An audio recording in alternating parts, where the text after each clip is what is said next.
It was the best vacation planned. For months, we had planned to visit Cusco, Machu Picchu, the top Peruvian attractions. It's a place where my family hadn't had a chance to visit before. For my father, it would have been a chance to revisit. My mother, my brother, we had a great time. That was 2005. Fast forward 10 years, things changed completely. My father was turning 93, and at that time, he was in a hospital bed, impacted by Alzheimer's disease, a disease so pernicious that actually destroys the brain of a person. Complete change. Why do I mention this? Look at the impact of this type of disease.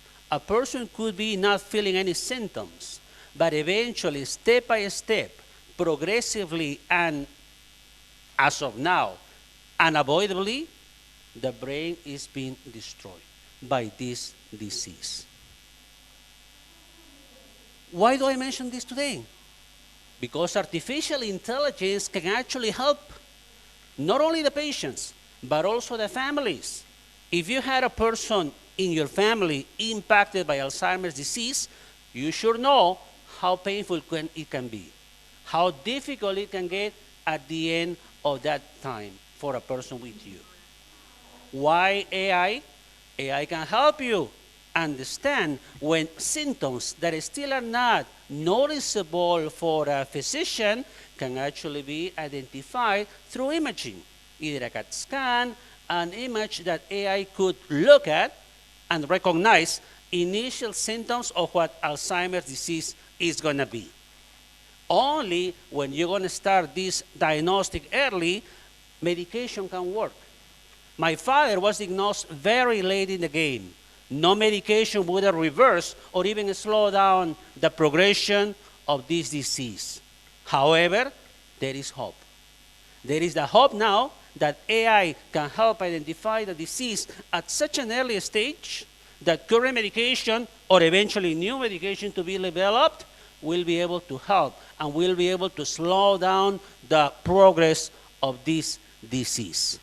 There's just one example of how artificial intelligence can give you hope, can give you a solution to a problem that is still hard, impossible to solve. We achieved a milestone. The milestone was for a machine to be able to defeat the master champion in chess, Garry Kasparov, in a series of matches. That was, at some moment, impossible to imagine. People thought this is not going to be a feat that's going to be achievable in our lifetimes, but it happened. In a series of 6 matches, Garry Kasparov was defeated by Deep Blue. In the first match, Garry won. The second match, the machine won. 3 matches were drawn, and in the last match, the computer was able to defeat the master in chess. Of course, Garry Kasparov didn't think it would be possible. He thought maybe the machine had some human support. IBM said, no way, it was the machine. And we believe it. That's a step in the right direction. Is that intelligence? We'll have to discuss that today. Look at this picture. What is it?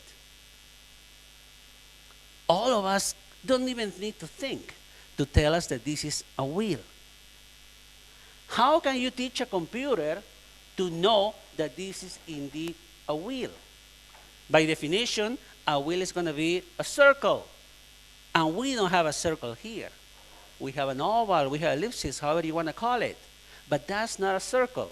So how do you teach a computer to recognize that you have the wheel of a car in this image? Only through training. This is not a circle. The line might not be perfect. The angle is not 90 degrees, as we would like to see in a picture. So therefore, a computer will have trouble if you see an image like that has not perfect lighting, the angle is not clear, or there's something obstructing the view. A computer won't be able to recognize that. However, if you're able to train a machine with millions of these images, a computer eventually will be able to capture the key features of a wheel and eventually give you a result that could achieve 99% of success. That will happen through training over millions and millions of examples, and then developing a model that will be able to handle hundreds of parameters to define what's going to be the result. Compare that to a human. And let me bring my little girl, Svetlana Sofia, to the picture here.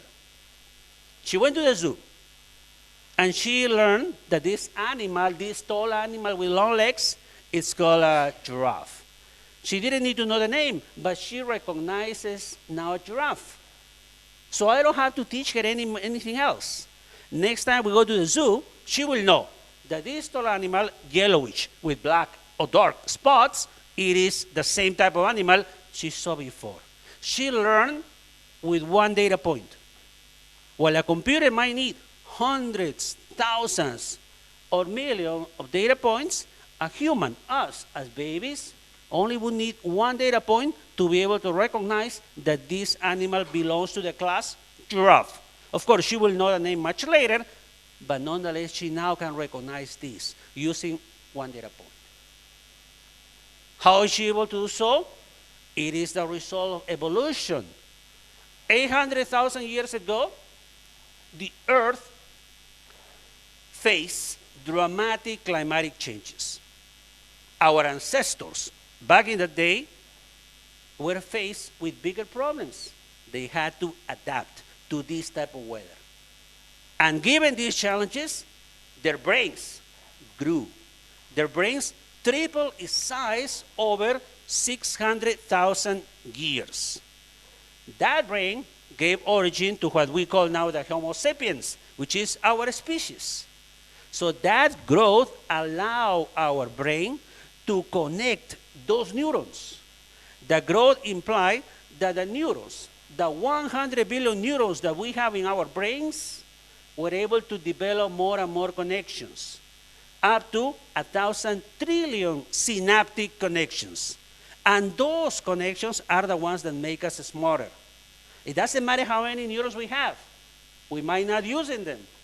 But if we use them, we create connections. And those connections are really what we need to become smarter and smarter. Now, guess what? Those connections are alive. Those connections can die too. Imagine the case of neurons. When we're young, when we're babies, our brain is filled with neurons. What are neurons? Electrically excitable cells that can process and transmit information through chemical and electric signaling. The brain filled with neurons when we are babies. That is the best time for the babies to actually acquire life skills. And what's the ultimate life skill? To communicate, to be able to speak with a parent, with a relative, with a friend. And that's in the first 3-4 years of life, that is the best time for a child to learn those life skills. One of them being communication. Let me give you an example of my kids. Edgar Felipe and Svetlana Sofia, for instance, at that age, in this particular picture, they were 4 and 3, now they are 5 and 4. They speak Russian with their mother. They speak Spanish with me. They speak English at school with the friends, with the teachers. They are learning some Italian in the school they're going. It's a Montessori school. And they are also learning Chinese on Sundays schools. So therefore, they are not challenged. For them, it's a game. For them, it's something easy to capture because this is the right time for them to learn those important communication skills. What's going to happen later? When we're going to become teenagers, if we haven't established those synaptic connections, our neurons will die. In fact, the number of neurons is going to be reduced by 2/3 when we become teenagers. So it's really that time when we are young that we actually leverage the neurons and are able to create the connections that eventually will help us to become smarter and smarter. So much that some people thought that in 2060 we would have experienced what they call super artificial intelligence, a level of intelligence that will be so smart that it will grow by itself. We don't need to do anything to even make it smarter. Probably we're not there yet in target to get to that date. By now, we only have what we call artificial narrow intelligence. What companies, these wonderful applications that we see out there in the market, for now are only applying and leveraging a very narrow form of artificial intelligence. That's not what we can achieve in the future. And that's definitely not what we humans exhibit. For now, computers are only very good in certain aspects, narrow aspects of human activity.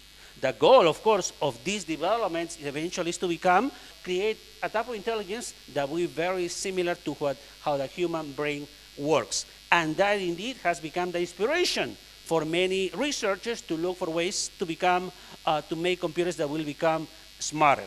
That's what we call today artificial intelligence, machine learning, and deep learning, the most effective approach today. We have experienced progress, yes. If you remember, IBM was able to develop a system that was able to defeat these champions of the game called Jeopardy. Jeopardy is a competition on TV when basically the contestant has to come up with a question to a nuanced way to express an answer. And therefore, it creates an additional complication for a machine to learn. There were very famous champions there who were challenged to face a computer. They didn't think they could be defeated. But again, once and again, the computer, with a lot of training, was able eventually to defeat these champions in this game of Jeopardy. We're getting close to what we can call general artificial intelligence. But is it really something that we can call already intelligence? Up for debate. However, even the narrow artificial intelligence that we have today is already helpful. It's already changing our lives. In Brazil, people are faced with a challenge called Zika, the Zika virus, which is a disease that is transmitted by mosquitoes. So if you get a bite from a mosquito, you might receive a virus. And this particular virus is very risky. It can actually impact babies' brains and cause diseases like microcephalia. For that, identifying people, moms, that could be contracting this disease, it's important. And that's where AI can help us understand. So therefore, that's one potential application, as well as others like education. We have systems already when cameras can help us identify when a student is paying attention or not.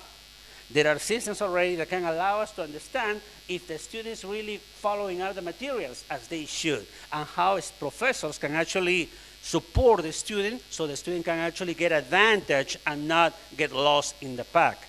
AI can help us customize educational programs, and teachers can become more successful. Not only that, if you think about financial services, there are many factors when you think about what's going to be your financial planning. You, of course, we're in our 30s, 40s. We expect to retire when we become 60, 70. Before that, hopefully, we have a place that we can call our own. We have our kids already going to college, already becoming part of the workforce. For that, we have to plan.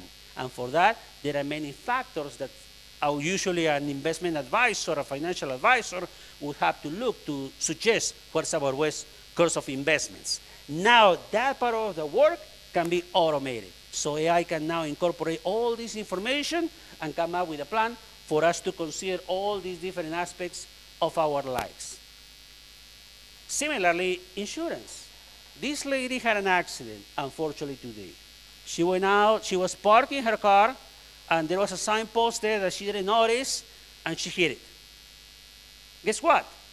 She doesn't need to call the insurance company with anything other than the pictures of what happened then, pictures of the surroundings, and with that information, the insurance company will be able to provide a quote or to provide the benefit that she will claim later on. So as soon as she takes the pictures and she sends that to the insurance company, she only needs to walk back to her seat in the car and receive claim that is being approved already by the insurance company. Things like that can only be done now today because AI, which is a very important tool in this industry as well. Do you know this person? Who will know him? Most people in the world will have access to an iPhone, an iPad, or to an iPod. We all have these type of devices, the devices that you all need to have. But guess what? He was apparently on top of the world, but that wasn't really the case. He was hiding something. Only a few months before this picture was taken, he had been diagnosed with pancreatic cancer, a very deadly form of cancer that impacts both men and women. Of course, he had access to the best resources any person can aspire. So he indeed went through surgery to try to remove the cancer. He did so. He went through a liver transplant. Unfortunately, only months later, the disease returned and he died. Why do we bring this to our presentation? Because again, AI can give us hope, can give us at least a prospect that this disease can be defeated. How so? Millions of people every year get MRIs, abdominal MRIs, abdominal CAT scans.